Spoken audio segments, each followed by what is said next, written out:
तर आज 3 जून लोकनेता आणि माजी उपमुख्यमंत्री गोपीनाथ मुंडे यांचा आज पहिला स्मृतिदिन आहे आणि यासाठीच परळीमध्ये मोठा जनसमुदाय त्यांना आदरांजली वाहण्यासाठी लोटलेला आहे आणि या गोष्टीचा या घटनेचा आढावा घेतलाय माधव सावरगावे यांनी. बघूयात. एक वादळ, एक झंझावात आपल्यातून निघून जाऊन 1 वर्ष पूर्ण झालं. लोकनेते गोपीनाथ मुंडे यांचं आज पहिलं पुण्यस्मरण. परळीच्या वैद्यनाथ सहकारी साखर कारखान्याच्या परिसरामध्ये आज त्याच आठवणी जागवल्या जात आहेत. लोकनेता आपल्यातून गेल्यानंतरचं दुःख प्रत्येक माणसाला होतं. मराठवाडाच नाही तर महाराष्ट्रातल्या वेगवेगळ्या भागातून गोपीनाथ मुंडे यांचे कार्यकर्ते वर्षभरात या गोपीनाथ गडावर येऊन दर्शन घेऊन गेले. आज निधनाला 1 वर्ष झाल्यानंतर त्याच आठवणी पुन्हा जागवल्या जात आहेत. महाराष्ट्रातल्या वेगवेगळ्या भागातून आज सकाळपासूनच परळीकडे लोकनेत्यांच्या या पहिल्या पुण्यस्मरणाला अभिवादन करण्यासाठी इथं सर्वसामान्य जनता येते. लोकनेते म्हणून त्यांची जी ओळख होती ती ओळख आजही आहे, कारण या लोकनेत्यांनी इथल्या लोकांना सांभाळलेलं होतं. वर्षभरातलं दुःख ते असंच त्यांच्या पोटामध्ये आहे, जे दुःख ते अजूनही साठवून ठेवलेले आहेत आणि त्याच दुःखापोटी त्यांना अभिवादन करण्यासाठी, त्यांची आठवण जागवण्यासाठी आज ही सगळी मंडळी जिथे गोपीनाथ मुंडे यांच्या चितेला अग्नी देण्यात आलेली होती आणि त्याच ठिकाणी जे समाधीस्थळ उभारण्यात आलेलं आहे त्या समाधीस्थळ म्हणजेच आजचं गोपीनाथगड, त्या ठिकाणी अनेक लोक इथे येत आहेत. आपण त्या लोकांशीच ज्यांची भावना गोपीनाथ मुंडे यांच्यावर होती, आजही आहे, त्यांच्यावरचं प्रेम अजूनही आहे, त्यांच्याशी बोलूयात. आमचं पण तीच आहे, चांगलं हो म्हणूनच आहे आमची भावना.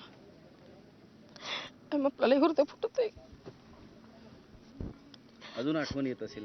आठवण येत. आपलं मायबाप गेले, चांगलं म्हाताऱ्या माणसाचं चांगलं म्हणून आमचं मायबाप होते आपले. काय सांगाल, काय आठवण आहे? 1 वर्ष पूर्ण झालं तुम्ही इथं आल्यानंतर अजूनही अंगाला शहार येत आहेत. साहेब लोकनेता पूर्ण मानल्या जात होतं सगळ्या जगामध्ये आणि साहेबाला आता निघून जाऊन 12 महिने होत आले. ती आठवून दिंडी घेऊन आलो गावंदारा ती गोपीनाथगड.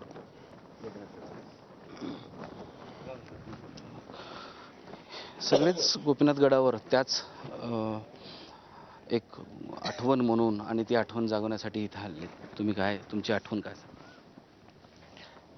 गावंदारा ते गोपीनाथगड असे खरोखर साहेबांचं कर्तृत्व, साहेबांचं प्रेम, याच्यासाठी गावंदारा ते पैठण आम्ही वारकऱ्यांनी मिळून साहेबाच्या पुण्यस्मरणार्थ येण्याचं ठरवलं आणि दिंडी घेऊन आम्ही या साहेबाच्या गडावरती आलो आहोत.